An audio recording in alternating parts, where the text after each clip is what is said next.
Pre primary कक्षाओं के संचालन के संबंध में एक बहुत ही महत्वपूर्ण आदेश राज्य शिक्षा केंद्र के द्वारा जारी किया गया, जिसमें बताया गया कि प्री प्राइमरी कक्षाओं का संचालन 15 जून 2024 से प्रारंभ किया जाएगा। जैसे कि हमें पता है कि जो प्री प्राइमरी कक्षाएं हैं प्रदेश के 5 जिलों में संचालित हो रही हैं, जिनकी कुछ चयनित शालाएं हैं जहां पर प्री प्राइमरी कक्षाओं का संचालन किया जा रहा है।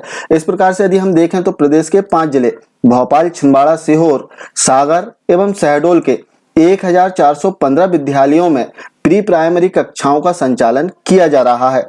साथ में यदि हम देखें तो आदेश में जो आयु है वो बताई गई है, जिसमें बताया गया कि नर्सरी के लिए जो छात्रों की आयु है 3 से 4 वर्ष रहेगी, वहीं KG1 के लिए 4 से 5 वर्ष और KG2 के लिए 5 से 6 वर्ष। इस प्रकार यदि हम देखें तो कक्षा 1 में 6+ के जो छात्र हैं इनका प्रवेश लिया जाएगा।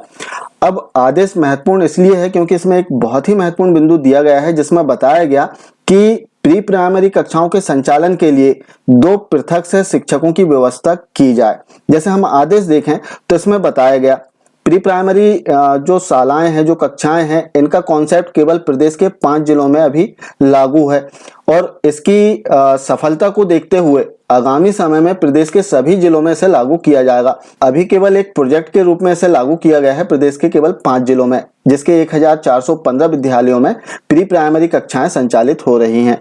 अब हम देखें तो इसमें बताया गया कि प्री प्राइमरी कक्षाओं के संचालन के लिए हमें आवश्यक तैयारियां करना है। चूंकि आदेश है प्रदेश के समस्त कलेक्टर के लिए जारी हुआ है, जिसमें निर्देश दिए गए हैं कि प्री प्राइमरी कक्षाओं का जो संचालन है 15 जून 2024 से प्रारंभ किया जाना है। अब इसमें जो आवश्यक तैयारी है कुछ इस प्रकार से होगी, जिसमें बताया गया कि चयनित विद्यालय के क्षेत्र में 3 से 6 आयु वर्ग के बच्चों को चिन्हित किया जावे, अर्थात 3 से 6 आयु वर्ग के जो बच्चे हैं इनका सर्वे कर लिया जाए। इसके बाद में दूसरा जो बिंदु इसमें दिया गया है कि विद्यालय में यथासंभव 2 पृथक कक्षों की व्यवस्था हो। कक्ष के लिए इसमें निर्देश दिए गए हैं।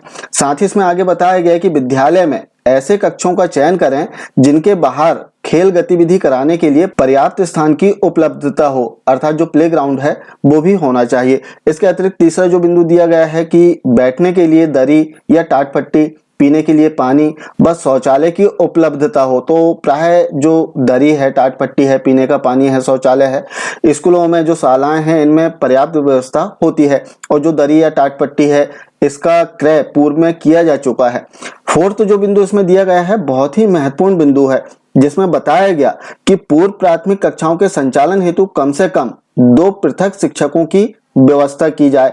अब यहाँ पर महत्वपूर्ण बिंदु इसलिए है, जैसे हम देखें जो प्री प्राइमरी कक्षाओं का संचालन हो रहा है, इसका जो कॉन्सेप्ट है, जिस कैंपस में प्री प्राइमरी कक्षाएं संचालित हो रही है उसी कैंपस के किसी शिक्षकों को इन छात्रों की, जो KG1 KG2 के छात्र हैं, इन छात्रों की जवाबदारी दे दी जाती थी।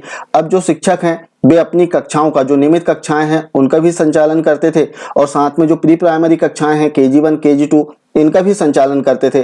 तो समय का बहुत अभाव होता था और पर्याप्त समय इन छात्रों को संभवतः जो शिक्षक हैं वो नहीं दे पा रहे थे। तो इसे देखते हुए चूंकि इसका एक सर्वे किया गया होगा और फीडबैक के आधार पर जो चौथा बिंदु इसमें ऐड किया गया है, बहुत ही अच्छा बिंदु इसमें ऐड किया गया है, जिसमें निश्चित रूप से इसमें प्री प्राइमरी कक्षाओं के संचालन में सफलता मिलेगी, जिसमें स्पष्ट रूप से बताया गया है कि पूर्व प्राथमिक कक्षाओं के संचालन हेतु कम से कम 2 पृथक शिक्षकों की व्यवस्था की जाए। और जो शिक्षकों की व्यवस्था की जाएगी इनके चयन में कुछ पॉइंट्स भी दिए गए हैं जिनका ध्यान रखना है, जिसमें पहला बिंदु दिया गया है कि जिनका चयन किया जाएगा उनकी आयु 52 वर्ष से कम हो। दूसरा जो बिंदु इसमें दिया गया है कि बच्चों के साथ गतिविधियां करने में सक्षम हो और रुचि भी रखते हो, हालांकि इसका प्रशिक्षण समय समय पर होता है।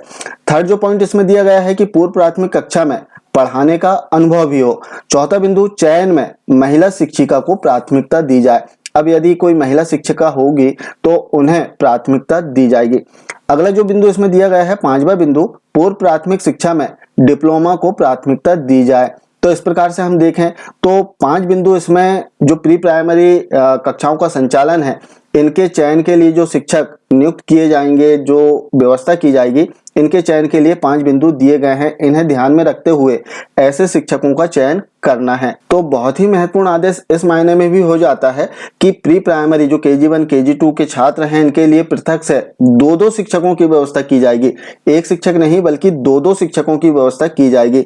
साथ में बहुत अच्छा होगा कि जो पूर्व के शिक्षक हैं, जो जिन्हें जवाबदारी थी इन छात्रों के लिए, तो वे भी अपनी कक्षा में पर्याप्त समय दे पाएंगे। तो इस प्रकार से हम देखें तो बहुत ही शानदार आदेश राज्य शिक्षा केंद्र के द्वारा जारी किया गया है, जिसमें बताया गया है कि जो आवश्यक तैयारियां हैं वो पूर्ण कर ली जाए, क्योंकि 15 जून 2024 से प्री प्राइमरी कक्षाओं का संचालन किया जाएगा। तो ये थी प्री प्राइमरी कक्षाओं के संचालन के संबंध में एक महत्वपूर्ण जानकारी। मिलते हैं कुछ इसी प्रकार की नवीनतम विभागीय जानकारियों के साथ में अगले वीडियो में। तब तक के लिए जय हिंद।